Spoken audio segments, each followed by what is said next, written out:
Hello guys, welcome to my YouTube channel जो particularly devoted है to the study of physics and mathematics जहाँ पर हम physics और mathematics के different topics को study करते हैं और उनके related जो problems हैं उनको भी हम solve करते हैं। तो चलिए आज के lecture की तरफ हम बढ़ते हैं। तो last time जो हमने पढ़ा था वो था metric prefixes और इसके साथ हमने जो थोड़ा introduction दिया था dimensional analysis का। तो आज से हम dimensional analysis properly discuss करेंगे। हम basic से start करेंगे और जहाँ पर हम पढ़ेंगे कि डायमेंशंस क्या होते हैं फिजिकल क्वांटिटीज के और फर्दर जो लेटर ऑन जो इसमें टॉपिक्स आते हैं उनके यूजेस क्या होते हैं फिर वो भी हम डिस्कस करते हैं। तो चलिए आज के लेक्चर की तरफ हम बढ़ते हैं। तो चलिए, जैसा कि आपको पता है कि यहाँ पर हम क्या पढ़ रहे हैं, यहाँ पर हम फिजिकल वर्ल्ड्स और मेजरमेंट पढ़ रहे हैं। तो मैं आपको थोड़ा-सा ओवरव्यू दे रहा हूँ कि हमने किस तरीके से इस चैप्टर को प्रोग्रेस फॉरवर्ड किया है। तो पहले हमने एक सेक्शन जो है फिजिकल वर्ल्ड ऑफ मेजरमेंट का वो था इंट्रोडक्शन का सेक्शन, वो हमने डिस्कस किया था, जिसमें हमने साइंस, फिजिक्स के बारे में पढ़ा था कि ये क्या होते हैं और बाद में हमने सिस्टम ऑफ यूनिट का जो सेक्शन है वो स्टार्ट किया था, जिसमें हमने डिफरेंट सिस्टम्स को पढ़ा था, मेजरमेंट पढ़ा था, फिजिकल क्वांटिटी को पढ़ा था। अब हम एक और सेक्शन स्टार्ट कर रहे हैं जिसका नाम है डायमेंशनल एनालिसिस। तो इस डायमेंशनल एनालिसिस में हम डिटेल से पढ़ेंगे कि डायमेंशनल एनालिसिस क्या होगा। इसके बाद एक और सेक्शन आएगा उसको कहते हैं हम एरर एनालिसिस या एरर इन मेजरमेंट। तो वो चौथा सेक्शन या लास्ट सेक्शन रहता है फिजिकल वर्ल्ड और मेजरमेंट का। तो चलिए जो तीसरा सेक्शन है डायमेंशनल एनालिसिस का उसको हम डिटेल से डिस्कस करेंगे। तो चलिए पहले हम जो बोर्ड पर हमने लिखा है, उसको हम पहले स्टडी करेंगे। तो पहली चीज़ जो हमें सीखनी है, वो है कि डायमेंशंस क्या होते हैं फिज़िकल क्वांटिटीज़ के। जैसा कि लास्ट लेक्चर में हमने कहा था कि जो 7 फंडामेंटल यूनिट्स होते हैं या 7 फंडामेंटल क्वांटिटीज़ होते हैं या 7 फंडामेंटल यूनिट्स प्रिसाइज़ली कह सकते हैं, स्ट्रिक्टली स्पीकिंग 7 फंडामेंटल यूनिट्स, उनको हम बेसिक यूनिट कहते हैं या उनको हम डायमेंशंस कहते हैं। डायमेंशनल एनालिसिस में उनको डायमेंशंस ऑफ फिज़िकल वर्ल्ड के नाम से हम पुकारते हैं। और उनको हम लिखा करते हैं, किस तरीके से हम उनको स्क्वायर ब्रैकेट में रखकर उनको एक सिंबल असाइन करते हैं। फॉर एग्ज़ाम्पल मास का सिंबल एल रखते हैं, इसी तरीके से लेंथ का सिंबल एल रखते हैं, मास का सिंबल हम एम रखते हैं। इसी तरीके से टाइम का सिंबल टी रखते हैं, इसी तरीके से कैंडेला का सिंबल सी कैपिटल डी और स्मॉल डी रखते हैं, सी कैपिटल रखते हैं, डी स्मॉल रखते हैं, मोल को हम रखते हैं small M O L square bracket में। तो ये इनको हम डायमेंशंस कहते हैं। दरअसल ये फंडामेंटल यूनिट्स ही होते हैं 7 फंडामेंटल क्वांटिटीज़ के।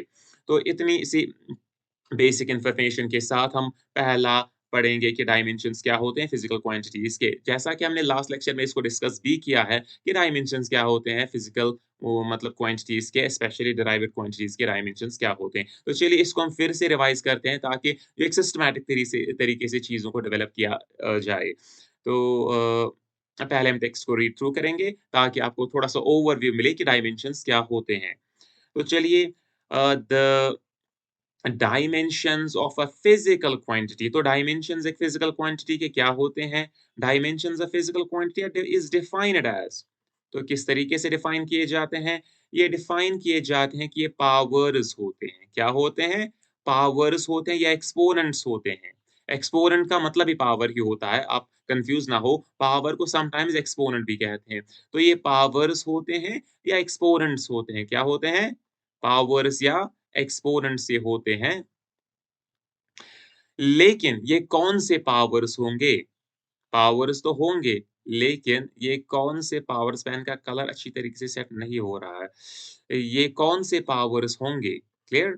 तो जब मैं कह रहा हूँ कि पावर्स है या एक्सपोनेंट्स है, तो ये पावर्स किसी के होने चाहिए या एक्सपोनेंट्स किसी के होने चाहिए। किसके होते हैं? ये बेस क्वांटिटीज़ के होते हैं। किसके पावर्स एक्सपोनेंट्स होते हैं? बेस क्वांटिटी के पावर्स एक्सपोनेंट्स होते हैं। लेकिन ये बेस पावर के एक्सपोनेंट्स या पावर्स तो होते हैं, लेकिन इससे क्या होता है? मतलब इनको हम पावर क्यों करते हैं? इनको पावर इसलिए किया जाता है ताकि ये रिप्रेजेंट कर सके डिराइव्ड यूनिट को।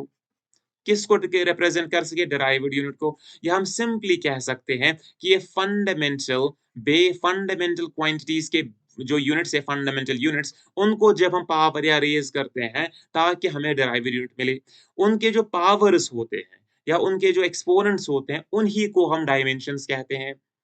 क्या कहते हैं? उन्हीं पावर्स एक्सपोनेंट्स को डायमेंशन का नाम दिया जाता है डायमेंशनल एनालिसिस में। एक एग्ज़ाम्पल ये चीज़ें आपको क्लियर होगी एग्ज़ाम्पल से। पहले आप देखिए तो हाँ, हमारे पास कितने फंडामेंटल यूनिट्स है? 7 फंडामेंटल यूनिट्स है। तो कितने पावर्स हम कह सकते हैं कि मतलब कितने क्वांटिटीज़ को पावर हमें चढ़ाना है? 7 फंडामेंटल क्वांटिटीज़ को हमें पावर चढ़ाना है और वो 7 फंडामेंटल क्वांटिटीज़ डायमेंशनल एनालिसिस में उनको हम डायमेंशंस कहते हैं और उनको हम किस तरीके से डायमेंशंस कहते हैं या डायमेंशनल फिज़िकल क्वांटिटीज़ या फिज़िकल यूनिट्स कहते हैं। तो उनको हम किस तरीके से नोट करते हैं? उनको हम इस तरीके से नोट करते हैं, स्क्वायर ब्रैकेट में रखते हैं। तो जो मैकेनिक्स की जब बात आती है, तो ये तो था इन जनरल फिज़िक्स। लेकिन जब मैकेनिक्स की बात आती है, चूँकि मैकेनिक्स में सभी क्वांटिटीज़ मैकेनिक्स में जो फंडामेंटल क्वांटिटीज़ होती है, वो होती है लेंथ, मास और टाइम। मीन्स जो सभी फिज़िकल क्वांटिटीज़ होती है, as far as mechanics is concerned, all those physical quantities can be derived bye a relation with length, mass and time। तो लेंथ, मास और टाइम के साथ किसी रिलेशन के तहत हम सभी फिजिकल क्वांटिटीज़ को डिराइव कर सकते हैं। तो इसीलिए हम कहते हैं कि मैकेनिक्स की जब बात आती है, तो सभी फिजिकल क्वांटिटीज़ के जो डायमेंशंस हैं, वो हम सिर्फ़ लेंथ, मास और टाइम के टर्म्स में, एक्सप्रेशंस में लिख सकते हैं। लेंथ, मास और टाइम के टर्म्स में लिख सकते हैं। तो इसीलिए हम इन ही 3 क्वांटिटीज़ पर फ़ोकस करेंगे। जब कभी भी एक और क्वांटिटी इंट्रोड्यूस होगी, कभी-कभार टेम्परेचर इंट्रोड्यूस होगा, तो हम केल्विन का जो डायमेंशन है वो इंट्रोड्यूस करेंगे। इलेक्ट्रिक करंट इंट्रोड्यूस होगा तो हम इलेक्ट्रिक करंट का जो डायमेंशन है वो हम इंट्रोड्यूस करेंगे जिसको हम स्क्वायर ब्रैकेट ए से लिखते हैं। क्लियर? तो हम पहले जो हमने लिखा है कि डायमेंशंस ऑफ फिजिकल क्वांटिटी और यहाँ पर जो हमने एक्सप्रेशन मतलब जो एक्सपोज़िशन लिखी है उसको हम या टेक्स्ट लिखा है उसको हम सिंपली एक एग्जांपल के साथ अब अंडरस्टैंड करेंगे। तो चलिए पहला जो एग्जांपल मैंने लिखा है यहाँ पर वो है वॉल्यूम की एग्जांपल। क्लियर? तो कौन-सी एग्जांपल है? वॉल्यूम की एग्जांपल। तो क्लियरली आपको पता ही है कि वॉल्यूम किसके बराबर होता है? अगर एक क्यूब या क्यूबॉइड का वॉल्यूम हमें लेना हो, तो वो किसके बराबर होगा? वो होता है बराबर लेंथ, वो तो पता ही है, into breadth, into height, length into breadth into height तो होता ही है वॉल्यूम। लेकिन लेंथ क्या है? लेंथ तो लेंथ ही है। मतलब ये डिस्टेंस ऑफ सेपरेशन ही तो है 2 पॉइंट्स के दरमियान। ब्रेडथ भी क्या है? ब्रेडथ ही तो डिस्टेंस ऑफ सेपरेशन है। ब्रेडथ ही तो एक लेंथ ही है ना। उसका यूनिट भी तो मतलब फंडामेंटल यूनिट भी तो एल ही आएगा। इसी तरीके से जो हाइट है वो भी क्या है? वो भी तो डिस्टेंस ऑफ सेपरेशन है 2 पॉइंट्स के दरमियान, तो ये भी लेंथ है। तो अगर हम इनको डायमेंशनली लिखना चाहेंगे with the help of the dimensions, तो इनको हम लिख सकते हैं स्क्वायर ब्रैकेट एल से, स्क्वायर ब्रैकेट एल से। इसको भी हम लिख सकते हैं स्क्वायर ब्रैकेट एल से, इसको भी हम लिख सकते हैं स्क्वायर ब्रैकेट एल से। जो ये स्क्वायर ब्रैकेट है, इन 3 स्क्वायर ब्रैकेट्स के अगेंस्ट में हम एक स्क्वायर ब्रैकेट लेंगे और इन 3 क्वांटिटीज़ को अंदर ले आएँगे। तो यहाँ पर हम लिख सकते हैं स्क्वायर ब्रैकेट एल क्यूब या L to the power 3। Clear? L to the power 3 चूँकि हम यहाँ पर मैकेनिक्स की बात कर रहे हैं, तो हम जैसा कि मैंने कहा कि हम 3 फिज़िकल क्वांटिटीज़ को लेंगे। एक तो है मास, दूसरा फिज़िकल क्वांटिटी है लेंथ, तीसरी फिज़िकल क्वांटिटी है टाइम की फिज़िकल क्वांटिटी। तो हम सिर्फ़ इन 3 फिज़िकल क्वांटिटीज़ को लेंगे। तो यहाँ पर अगर हम वॉल्यूम की बात करें, तो वॉल्यूम किसके बराबर आया? Square bracket L cube. जब स्क्वायर ब्रैकेट से क्या होता है? स्क्वायर ब्रैकेट से हमें पता चलता है कि हम डायमेंशनल एनालिसिस से डील कर रहे हैं। किससे डील कर रहे हैं? डायमेंशनल एनालिसिस से डील कर रहे हैं। इसीलिए स्क्वायर ब्रैकेट्स में रखा जाता है। किसी-किसी बुक में स्क्वायर ब्रैकेट को कभी ओमिट भी किया जाता है। तो आप कॉन्टेक्स्चुअली पढ़ें कि उसने कौन-सा कन्वेंशन इस्तेमाल किया है। लेकिन मोस्ट ऑफ द बुक्स में स्क्वायर ब्रैकेट को रखा जाता है। तो चलिए इसको हम इस तरीके से लिख सकते हैं। इसको हम लिख सकते हैं square bracket m raise power 0 m anything raise power 0 1 के बराबर होता है। Anything non zero raise power 0 के 1 के बराबर होता है। Anything anything which is non zero when raise power with 0 it equals to 1। इसी तरीके से L क्यूब L क्यूब वो L तो L का जो पावर है वो तो 3 है। इसी तरीके से T को हम लिख सकते हैं T टू द पावर 0 और स्क्वायर ब्रैकेट को हम क्लोज़ करेंगे। तो इससे हमें क्या पता चला? तो अब हम डेफिनिशन की तरफ आते हैं। डेफिनिशन की तरफ आते हैं, तो फंडामेंट 2 डायमेंशन क्या होते हैं फिजिकल क्वांटिटी के? ये पावर्स होते हैं या एक्सपोनेंट्स होते हैं। पावर्स या एक्सपोनेंट्स होते हैं जिनसे हमें क्या करना होता है, जो पावर हमें चढ़ाने होते हैं बेस क्वांटिटीज़ को, ताकि हमें डेराइव्ड क्वांटिटी मिल सके, ताकि हमें डेराइव्ड क्वांटिटी मिल सके। तो यहाँ पर हमने क्या, यहाँ पर डेराइव्ड क्वांटिटी कौन-सी है? वो वॉल्यूम की डेराइव्ड क्वांटिटी है और हमने बेस क्वांटिटीज़ को कौन-कौन से पावर चढ़ाए ताकि ये डेराइव्ड क्वांटिटी हमें मिल सके। पहले हम बेस क्वांटिटी मास को देखेंगे, हमने इसको पावर 0 चढ़ाया, तो डायमेंशन क्या हुए मास में? तो वॉल्यूम के डायमेंशन क्या हुए मास में? वो हुआ 0 क्या है? क्योंकि डायमेंशन एक्सपोनेंट होता है। उसी तरीके से लेंथ का जो लेंथ का जो पावर है वो है 3 तो क्या हुआ डायमेंशन? क्या हुआ डायमेंशन लेंथ? तो वॉल्यूम का डायमेंशन क्या हुआ लेंथ में? लेंथ में इसका डायमेंशन 3 है। इसी तरीके से टाइम को क्या हमने पावर चढ़ाया? 0 पावर चढ़ाया। तो वॉल्यूम के क्या डायमेंशन आए टाइम में? वॉल्यूम के डायमेंशन आए टाइम में 0। आई होप कि आपको अंडरस्टैंड हो गया होगा कि डायमेंशंस क्या होते हैं physical quantity. Dimension simply powers या एक्सपोनेंट्स होते हैं जो हमें बेस क्वांटिटीज को चढ़ाने होते हैं so that it represent the derived physical quantity ताकि ये डिराइव्ड फिजिकल क्वांटिटी को रिप्रेजेंट कर सके। तो आई होप ये चीज़ वॉल्यूम की जो डिराइव्ड क्वांटिटी है ये आपको अंडरस्टैंड हुआ होगा कि इसके डायमेंशंस क्या है। तो हम सिंपली कहेंगे वॉल्यूम एक डिराइव्ड क्वांटिटी है जिसके डायमेंशंस होते हैं मास में 0 लेंथ में होते हैं इसके डायमेंशंस 3 और टाइम में इसके डायमेंशंस होते हैं 0। तो टोटल नंबर ऑफ डायमेंशंस इसके 3 होते हैं। Total number of dimensions in all the physical quantities. तो इसी तरीके से हम एक और एग्जांपल लेंगे वेलोसिटी की एग्जांपल हम लेंगे जो हमने लास्ट टाइम भी डिस्कस किया था। तो वेलोसिटी जैसा कि आपको पता है कि ये डिस्प्लेसमेंट डिवाइडेड बाय टाइम होता है। डिस्प्लेसमेंट खुद डिस्टेंस ऑफ सेपरेशन होती है along a straight line between 2 point. तो ये जो डिस्प्लेसमेंट है, ये खुद में ही लेंथ एक होती है। तो इसका जो हम डायमेंशनली रिप्रेजेंट करेंगे स्क्वायर ब्रैकेट एल से डायमेंशनली इस डिस्प्लेसमेंट को हम किस तरीके से लिखेंगे? स्क्वायर ब्रैकेट एल से क्योंकि ये अपने आप में एक लेंथ है। इसी तरीके से जो टाइम है, टाइम क्या है? टाइम तो टाइम ही है। तो इसको हम square bracket dimensionally square bracket T से लिखेंगे।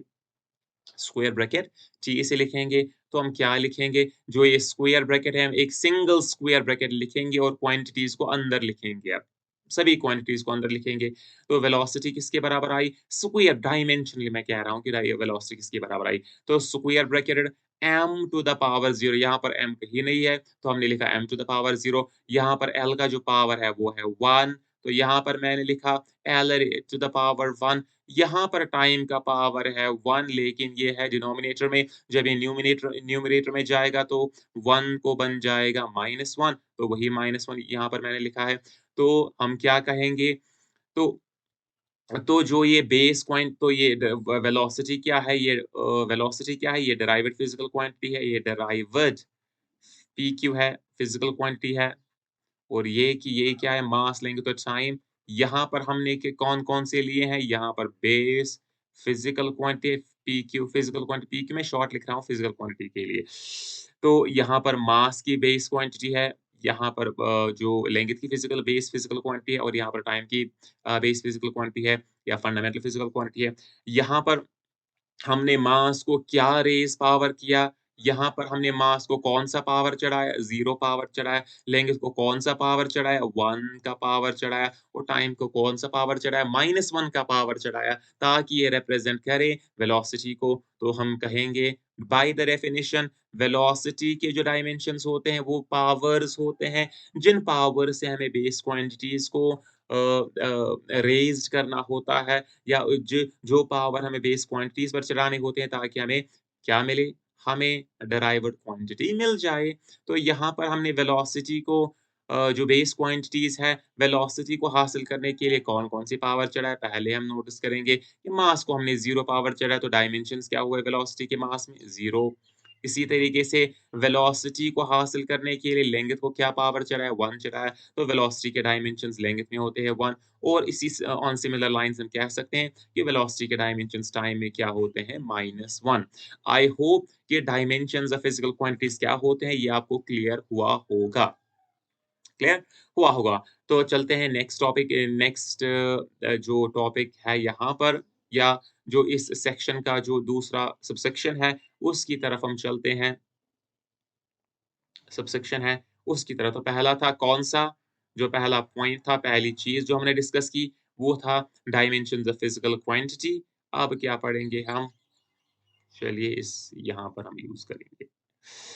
तो अब हम पढ़ेंगे जो सेकंड टॉपिक है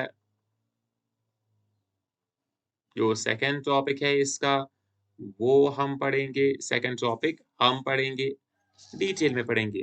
आई होप कि आपको ये अंडरस्टैंड हुआ होगा जो मैंने आपको पढ़ाया है जो ये डायमेंशंस का जो कॉन्सेप्ट है, डायमेंशंस ऑफ फिजिकल क्वांटिटी, ये आपको क्लियर हुआ होगा। तो चलिए अब हम पढ़ेंगे द डायमेंशनल फॉर्मूले क्या होती है? जो टॉपिक है डायमेंशनल, डायमेंशनल फॉर्मूले क्या होती है? एंड डायमेंशनल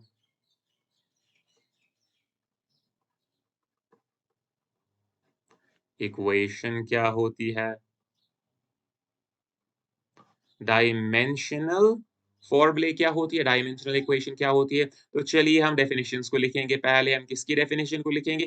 पहले हम समझेंगे कि डायमेंशनल फॉर्मूला दरअसल होती क्या है? इसके बाद हम समझेंगे कि डायमेंशनल इक्वेशन क्या होती है। तो चलिए पहले हम डेफिनिशन लिखेंगे डायमेंशनल फॉर्मूला की। तो यहाँ पर हम डेफिनिशन लिखेंगे DIF हम डेफिनिशन लिखेंगे डायमेंशनल फॉर्मूला की। तो चलिए डायमेंशनल फॉर्मूला द एक्सप्रेशन तो हम इस तरीके से लिखेंगे the expression the expression which shows how and which of the base quantities represent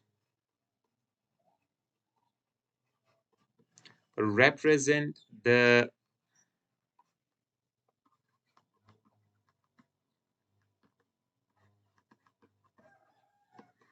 dimensions of a physical quantity is called the dimensional formula. Dimensional formula of the given physical quantity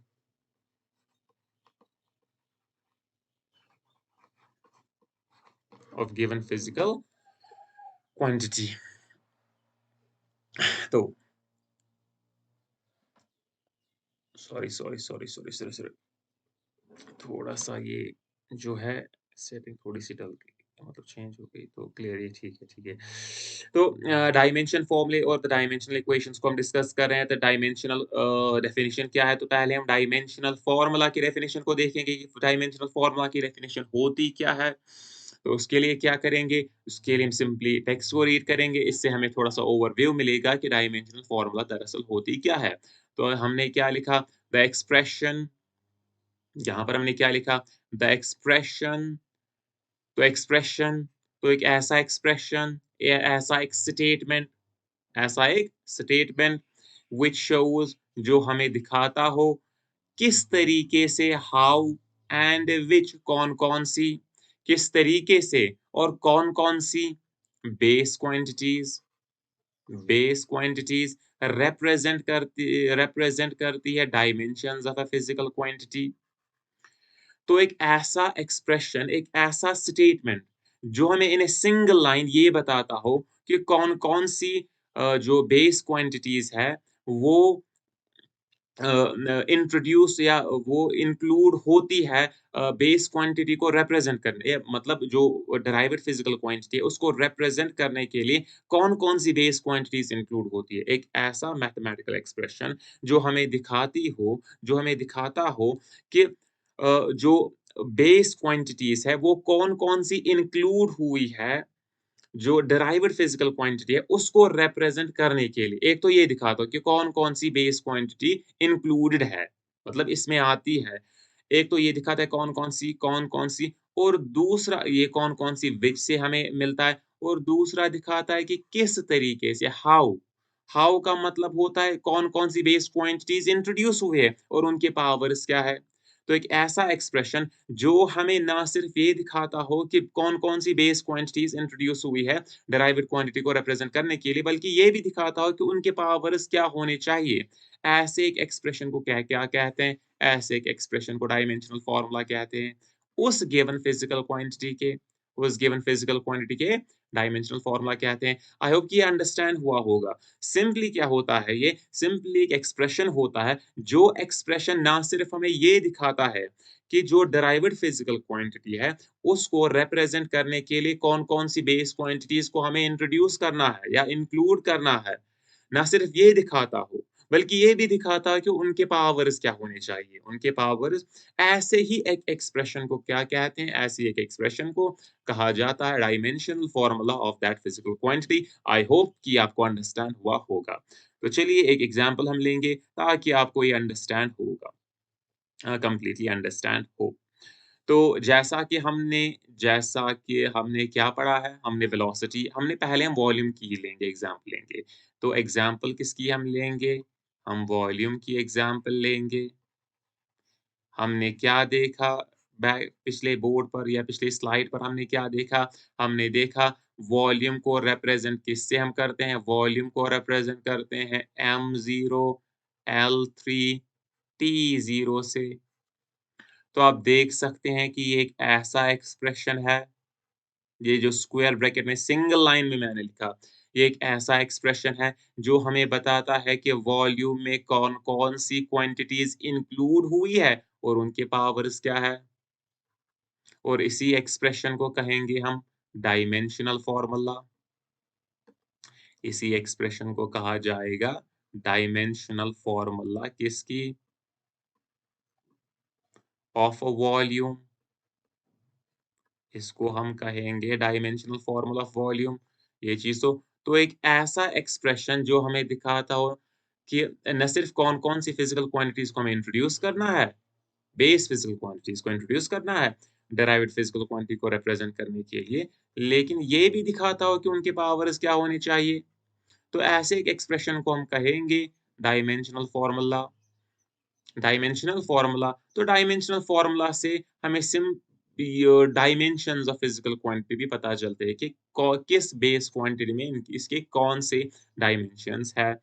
इसी तरीके से हम example लेंगे, दूसरी example जो हमने ली है velocity की एग्ज़ाम्पल, जो एग्ज़ाम्पल भी वेलोसिटी की एग्ज़ाम्पल, जैसा हमने लिखा कि वेलोसिटी किसके बराबर हमने निकली, वो निकली m0 L1 T-1। तो एक ऐसा एक्सप्रेशन है जो इतना है, ये एक ऐसा एक्सप्रेशन है, ये एक ऐसा एक्सप्रेशन है, क्या है? ये एक ऐसा एक्सप्रेशन है जो हमें न सिर्फ़ ये बताता है कि कौन-कौन सी बेस फ़िज़िकल क्वांटिटीज़ इंक्लूडेड है, बल्कि ये भी बताता है कि उनके पावर्स क्या होने चाहिए, हाउ और व्हिच ये दोनों हमें बताता है। तो एक ऐसा एक्सप्रेशन जो हमें बताता है कि किस तरीके से और कैसे, कौन-कौन सी और किस तरीके से फिज़िकल क्वांटिटीज़ इंक्लूड की गई है ताकि जो डेराइव्ड फिज़िकल क्वांटिटी है, उनको रिप्रेज़ेंट किया किया जा सके। The expression which shows how and which the base physical quantities represent the derived physical quantity. Exactly यही डेफिनिशन हमने लिखी है कि the expression which shows how and which the base physical quantities represent the dimensions of a physical quantity. Clear? तो ऐसे ही एक expression को हम क्या कहते हैं? ऐसे ही एक एक्सप्रेशन को कहा जाता है डायमेंशनल फ़ॉर्मूला। डायमेंशनल फ़ॉर्मूला, ये डायमेंशनल फ़ॉर्मूला हमें ईज़िली डायमेंशंस भी बताती है कि डायमेंशंस क्या होंगे। डायमेंशंस होते हैं एक्सपोनेंट्स या पावर्स होते हैं। तो आप डायमेंशनल फ़ॉर्मूला से सिंपली अ अ, डायमेंशंस निकाल सकते हैं। तो जो पिछले बोर्ड पर मैंने दरअसल लिखा था वो डायमेंशनल फ़ॉर्मूला ही थी। तो अब हम डायमेंशनल इक्वेशन की तरफ जाते हैं। डायमेंशनल इक्वेशन क्या होती है? तो डायमेंशनल जो डेफिनिशन नंबर 2 है, डायमेंशनल इक्वेशन की वो हम लिखेंगे, इसको हम लिखेंगे पॉइंट हम लिखेंगे फर्स्ट, यहाँ पर ताकि ये डायमेंशनल 1 बन जाए और ये डेफिनिशन इसको हम लिखेंगे 2 पॉइंट ताकि सेकंड डेफिनिशन बन जाए। तो क्या करेंगे, अब हम सेकंड डेफिनिशन को इंट्रोड्यूस करेंगे। तो उसके लिए क्या करेंगे, तो चलिए हम डेफिनिशन लिखते हैं। द चलिए the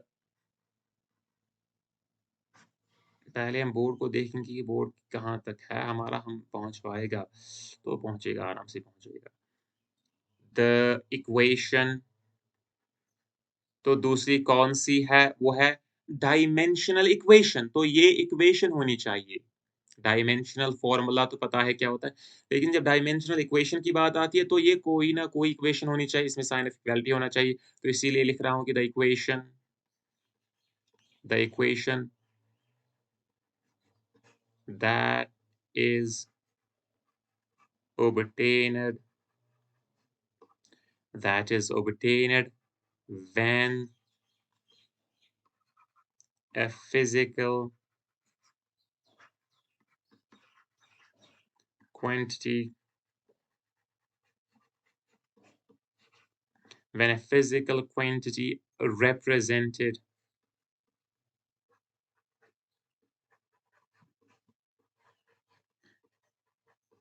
in a square bracket represented in a square bracket is equated to its dimensional formula is equated to its dimensional formula is equated to its dimensional formula is called is called is called the dimensional equation.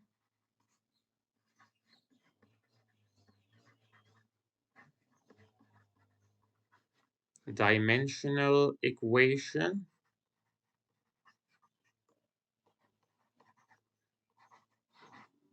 of the physical quantity.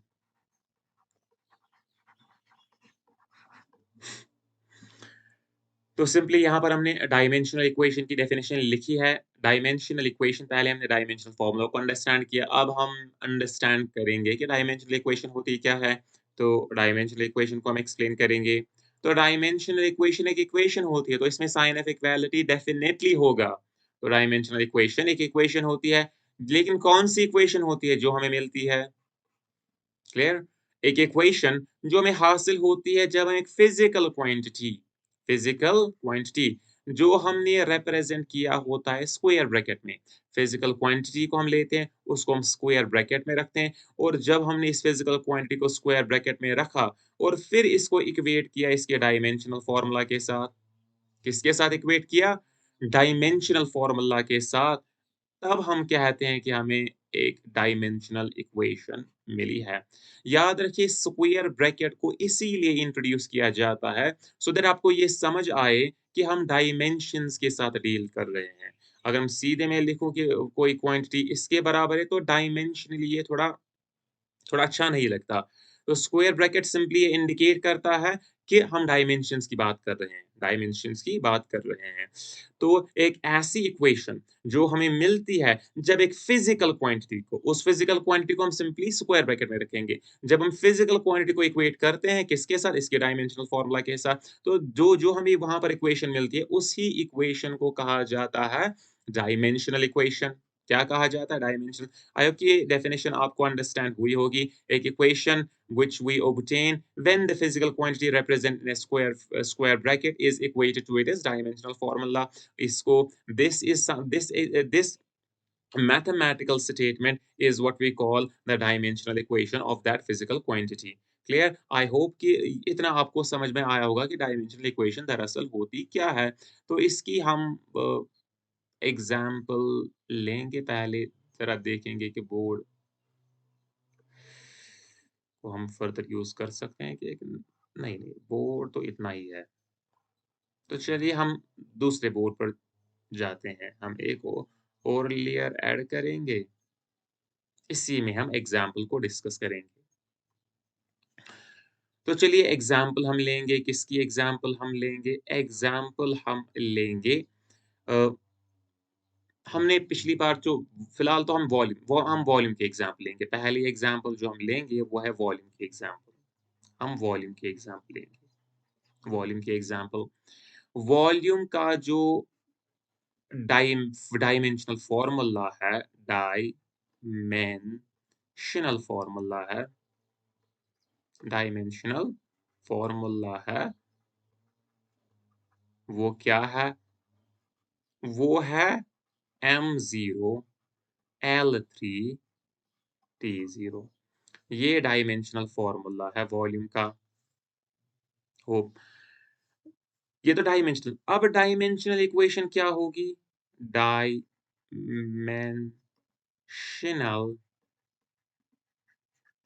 Equation क्या होगी? Dimensional equation क्या होगी? Dimensional equation होगी, हमें square bracket करना है volume को। आप कुछ बुक्स में देखेंगे कि वो लेफ्ट हैंड साइड से स्क्वायर ब्रैकेट नहीं रखते। लेकिन बेहतर रहता है कि स्क्वायर ब्रैकेट को रखा जाए, क्योंकि इससे हमें पता चलता है कि हम डायमेंशंस की बात कर रहे हैं। तो वॉल्यूम को हम क्या करेंगे, तो डायमेंशनल इक्वेशन क्या आएगी? हम वॉल्यूम जो फिज़िकल क्वांटिटी है इसको स्क्वायर ब्रैकेट में रखेंगे और फिर इसको इक्वेट करेंगे। इसको हम इक्वल रखेंगे इसकी डायमेंशनल फ़ॉर्मूला के बराबर m1 l3 t0।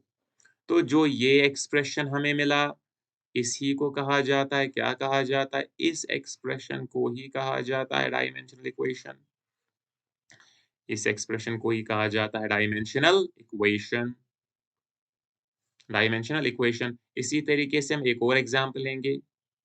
तो डायमेंशनल इक्वेशन क्या हुई वॉल्यूम की? Square bracket volume. इसको हम सिंपली लिख सकते हैं कि अगर हम वॉल्यूम को डिनोट करें कैपिटल वी से, अगर हम कैपिटल वी से वॉल्यूम को डिनोट करें, तो इसको हम लिख सकते हैं m0 l3 t0। तो यूजुअली जो राइट हैंड साइड पर जो या जो लेफ्ट हैंड साइड पर जो क्वांटिटी होती है उसको भी हम किसी सिंबल से डिनोट करते हैं। तो ये हुई इसकी डायमेंशनल इक्वेशन, डीई लिखेंगे, डायमेंशनल इक्वेशन ये हुई इसकी। अब वॉल्यूम की बात आती है, एक और एग्जांपल हम लेंगे, एग्जांपल नंबर सेकंड हम लेंगे भी। तो हम कौन सी एग्जांपल लेंगे? अब हम एग्जांपल लेंगे वेलोसिटी की, VELOCITY वेलोसिटी। जैसा कि हमने देखा वेलोसिटी की डायमेंशनल फॉर्मूला क्या है? वो है स्क्वायर ब्रैकेटेड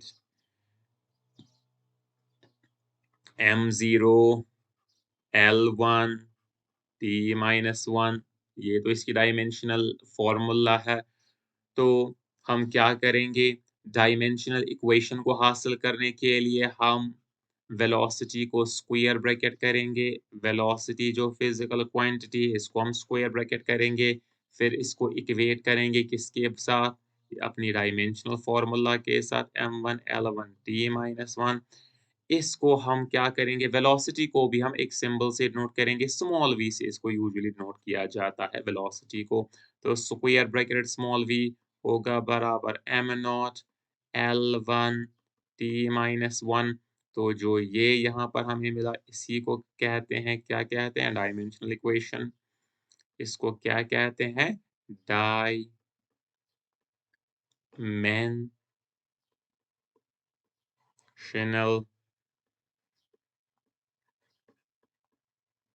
इक्वेशन इसको कहते हैं। आई होप कि जो डायमेंशनल इक्वेशन का कॉन्सेप्ट है वो आपको कंप्लीटली समझ में अब आया होगा।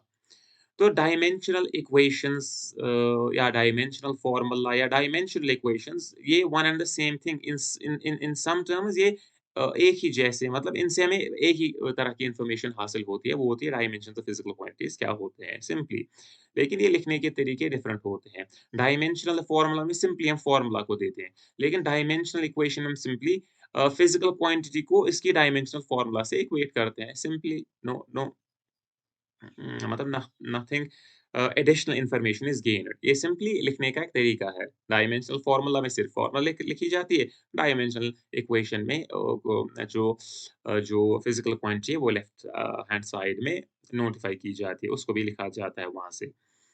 तो चलिए, अब हम डायमेंशनल फ़ॉर्मूला निकालेंगे कैसे, वो भी तो पता होना चाहिए कि डायमेंशनल फ़ॉर्मूला किस तरीके से निकालेंगे। उसके लिए क्या करते हैं, उसके लिए जो फ़िज़िकल रिलेशन होती है, जो रिलेशनशिप होती है डिराइव्ड फ़िज़िकल क्वांटिटीज़ को बेस फ़िज़िकल क्वांटिटीज़ के साथ या फंडामेंटल क्वांटिटीज़ के साथ, उसी रिलेशन से हम डायमेंशनल फ़ॉर्मूला को निकालते हैं। क्योंकि कुछ क्वांटिटीज़ को हमने रखा है फंडामेंटल और इन्हीं फंडामेंटल क्वांटिटीज से हम डिराइव कर सकते हैं कौन-सी क्वांटिटीज को जो बाकी जो क्वांटिटीज है, उनको हमने नाम रखा है derived quantities. All the quantities which we can derive from the fundamental quantities are called the derived quantities। जैसा कि हमने पिछले लेक्चर्स में डिस्कस ये किया है। जब हम फिज़िकल क्वांटिटी का कॉन्सेप्ट पढ़ रहे थे, तो तब मैंने ये आपको डिटेल से एक्सप्लेन किया हुआ है। तो चलिए, हम एक टेबल बनाएँगे, उसमें हम कुछ फिज़िकल क्वांटिटीज़ के डायमेंशंस को हासिल करेंगे और कॉरेस्पॉन्डिंग यूनिट भी हासिल करेंगे। तो चलिए, पहले हम लिखेंगे सीरियल नंबर। सीरियल नंबर के साथ में ही हम फिज़िकल क्वांटिटी का नाम भी लिखेंगे, PHYSICAL फिज़िकल क्वांटिटी का नाम भी लिखेंगे। फिजिकल क्वांटिटी का नाम जो लिखा इसी के साथ हम रिलेशन भी लिखेंगे कि किस तरीके से ये रिलेटेड है। रिलेशन लिखेंगे रिलेशन। इसी के साथ डायमेंशनल फॉर्मूला भी लिखेंगे इसकी। डायमेंशनल फॉर्मूला भी लिखेंगे और यहाँ पर हम इसका यूनिट लिखेंगे एसआई सिस्टम ऑफ यूनिट। यहाँ पर हम इसका एसआई यूनिट लिखेंगे। क्लियर? आई होप कि ये चीज़ आपको अंडरस्टैंड हुई होगी कि कौन-कौन सी चीज़। पहला सीरियल नंबर, इसके बाद हम एसआई यूनिट को लिखेंगे। थोड़ा-सा आप ध्यान रखिए। पहली फिज़िकल क्वांटिटी जो हम लेंगे सिंपली वॉल्यूम तो ले लिया, अब हम एरिया लेंगे।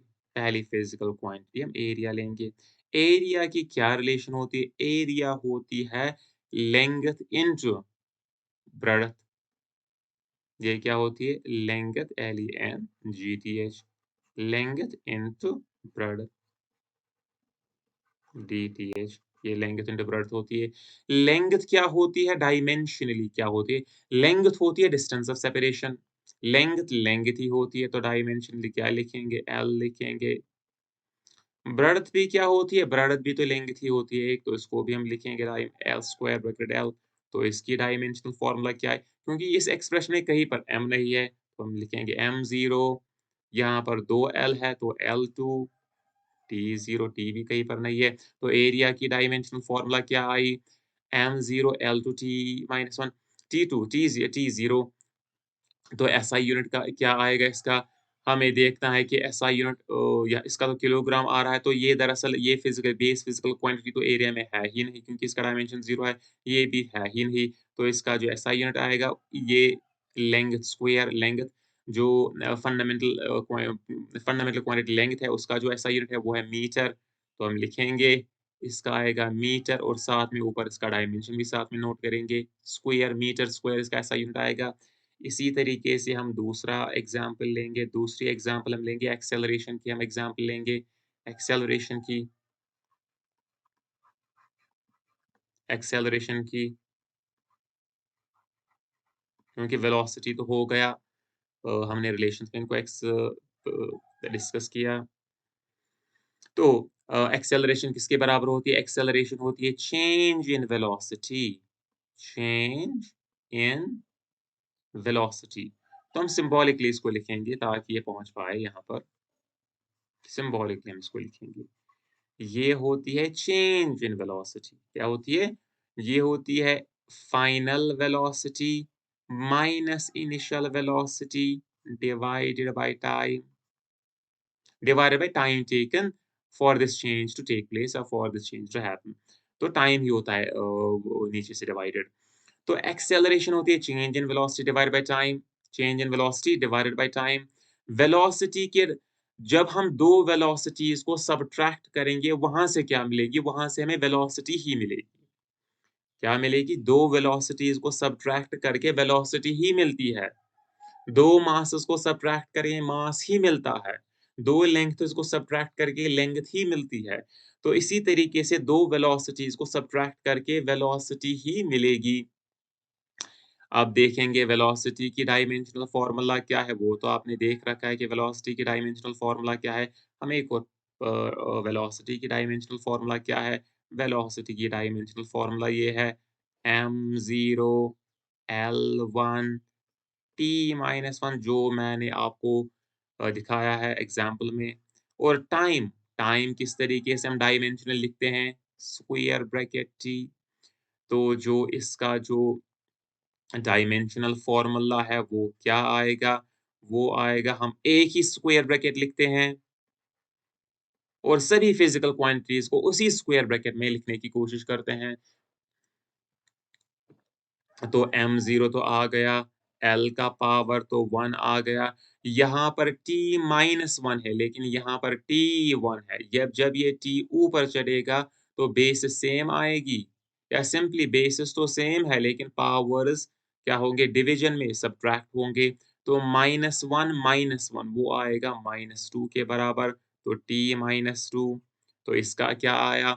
इसका जो डायमेंशनल फ़ॉर्मूला है एक्सेलरेशन की वो क्या आई? वो आई m0 L1 T-2 तो इसका जो एसआई यूनिट है वो क्या आएगा?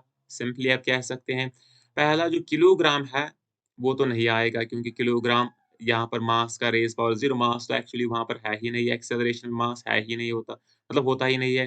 तो लेंथ तो है, तो हम लिखेंगे metre, SI unit of length होता है मीटर, रेज़्ड पावर 1 ये पावर 1 नहीं लिखा जाता है यूजुअली। और इसके बाद आता है सेकंड, टाइम का ऐसा होता है सेकंड, इसको हम डायमेंशन से पावर करेंगे, मीटर को भी फॉर टाइम बीइंग आपके अंडरस्टैंडिंग के लिए और इसको भी हम पावर करेंगे तो यूनिट क्या आएगा?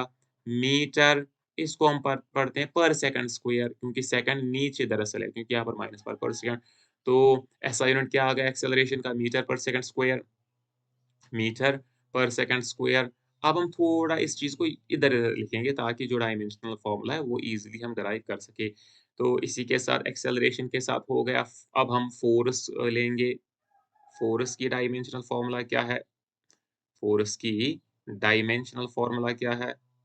फ़ोर्स की डायमेंशनल फ़ॉर्मूला क्या है? फ़ोर्स हम क्वांटिटीज़ को अभी थोड़ा-सा इधर लिखेंगे ताकि पहुँच पाए। फ़ोर्स की डायमेंशनल फ़ॉर्मूला क्या है? फ़ोर्स किसके बराबर होता है?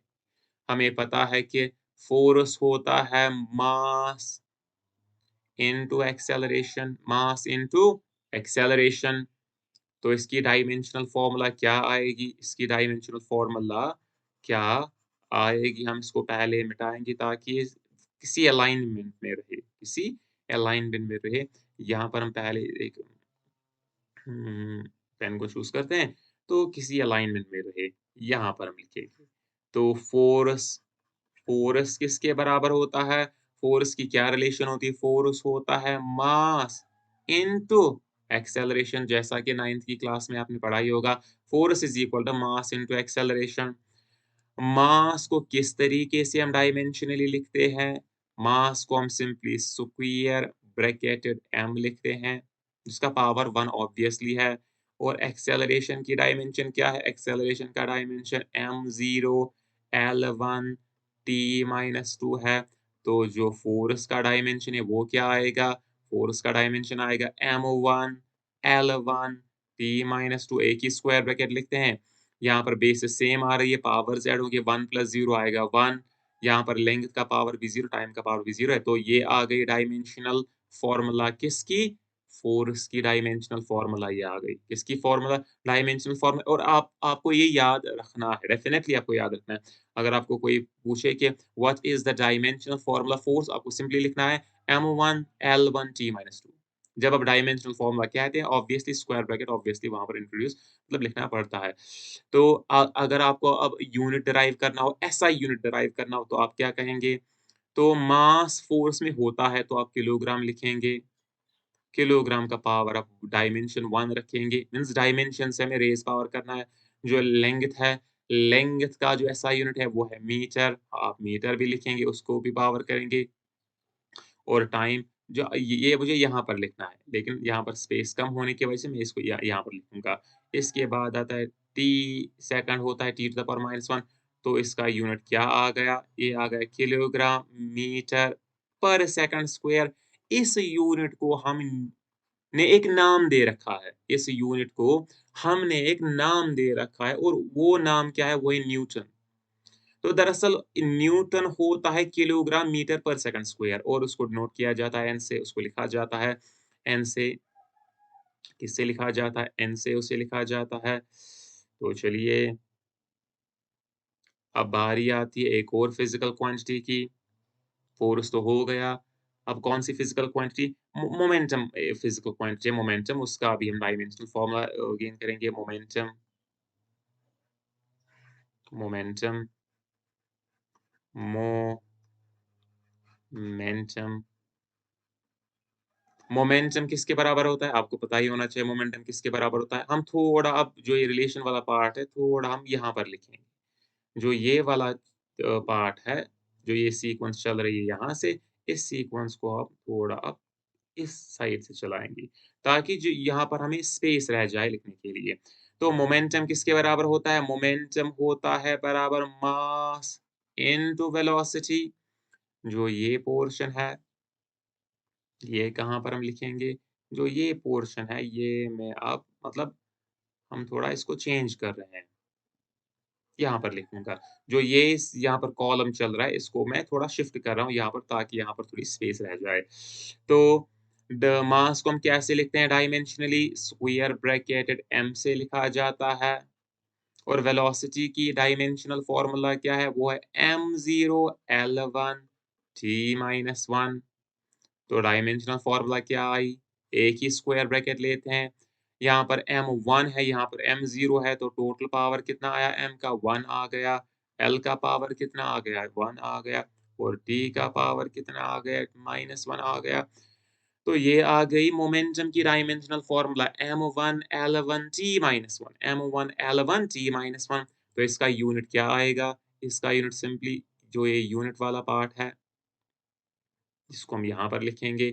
इसका यूनिट आएगा किलोग्राम, अब मैं 1 नहीं लिखूँगा, आप मतलब आप समझ जाना चाहिए, आपको ये समझ में आना चाहिए कि यहाँ पर 1 है, ये डायमेंशन से यूनिट्स भी डायमेंशन से ही रेज़ करने पड़ते हैं। मतलब डिराइव्ड यूनिट्स को हासिल करने के लिए हमें डायमेंशन से रेज़ करना पड़ता है, डायमेंशन से रेज़ करना पड़ता है। तो जो मीटर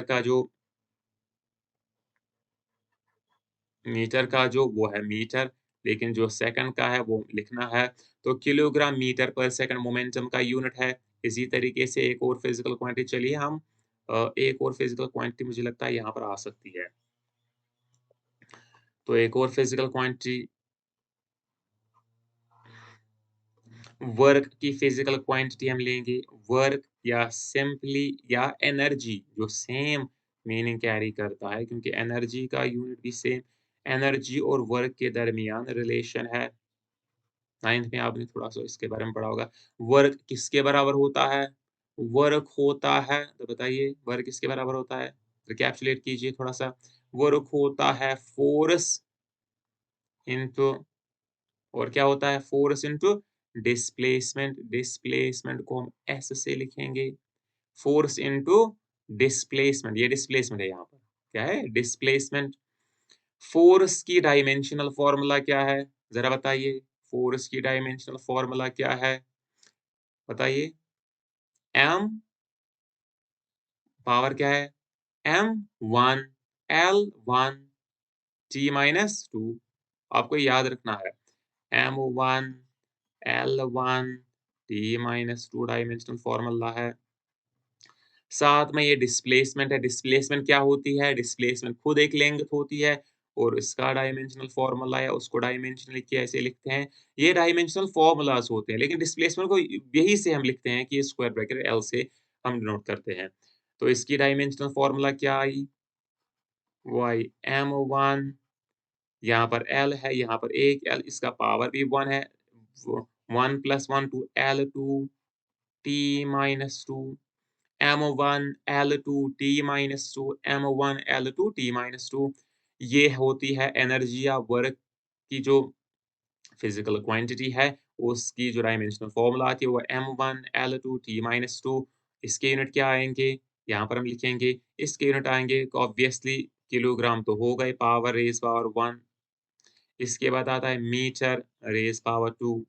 इसके बाद आता है सेकंड रेज़ पावर -2। ये किसके बराबर है? किलोग्राम मीटर स्क्वायर पर सेकंड। इसी यूनिट को इसी यूनिट को कहा गया है जूल। क्या कहा गया है? जूल। आप कन्फ्यूज़ होंगे कि जूल तो होता है न्यूटन मीटर, लेकिन यहाँ क्या है? इसको हम न्यूटन मीटर में कन्वर्ट कर सकते हैं, लिख लिख सकते हैं कि न्यूटन किसके बराबर होता है? किलोग्राम मीटर का पावर 1 है। तो यहाँ पर हम मीटर को 2 हिस्से करेंगे। यहाँ पर हम 1 मीटर इस साइड से लिखेंगे, 1 मीटर यहाँ लिखेंगे। तो उससे क्या होगा? ये किलोग्राम मीटर वो मीटर न्यूटन में आ जाएगा। 1 मीटर बाहर रहेगा। One and the same thing, unit same है। लेकिन इस यूनिट को यहाँ पर हमने बेस या फंडामेंटल क्वांटिटीज़ में दिखाया है। यहाँ पर हमने डिराइव्ड यूनिट का इस्तेमाल किया है। सिंपली मीनिंग तो सेम है, तो जूल आता है। इसी तरीके से हम एक और फंडामेंटल क्वांटिटी के जो अ, आई थिंक यहाँ पर जगह है। एक और फंडामेंटल क्वांटिटी के यूनिट्स हम लेंगे हम यूनिवर्सल सीरियल नंबर क्या था इसका? सीरियल नंबर था इसका, तो ज़रा सीरियल नंबर देखते हैं पहले इसका सीरियल नंबर क्या था? ये 5th सीरियल नंबर था। तो चलिए जो 6th सीरियल नंबर है, उसको हम डिस्कस करते हैं। 6th सीरियल नंबर जो 6th सीरियल नंबर है, उसको हम डिस्कस करेंगे। तो 6th सीरियल में कौन-सा universal constant of gravitation? Universal constant of gravitation को डिस्कस करते हैं, जिसको डिनोट किया जाता है G से। जिसको डिनोट किया जाता है G से। थोड़ा मैं रफ फ़र्क लिखूँगा कि किस तरीके से इसको हम डिराइव कर सकें। जो फ़ोर्स ऑफ ग्रेविटेशन होता है या सिंपली जो ग्रेविटेटिव फ़ोर्स होता है, वो होता है बराबर G, यहाँ पर होता है m1 m2 divided by r square, तो ये रिलेशन इस्तेमाल करेंगे। तो G किसके बराबर आएगा? इस r को हम यहाँ पर लेंगे और इस m को हम यहाँ पर लेंगे। तो ये आएगा FR square divided by m1 m2। तो कौन-सी रिलेशन का यहाँ पर जो है रिलेशन का हम पार्ट लिखेंगे, तो कौन-सी रिलेशन इस्तेमाल होगी? Force into radius square distance of separation square divided by product of the masses. Product of the masses इसको मैं इरेज़ कर देता हूँ पहले।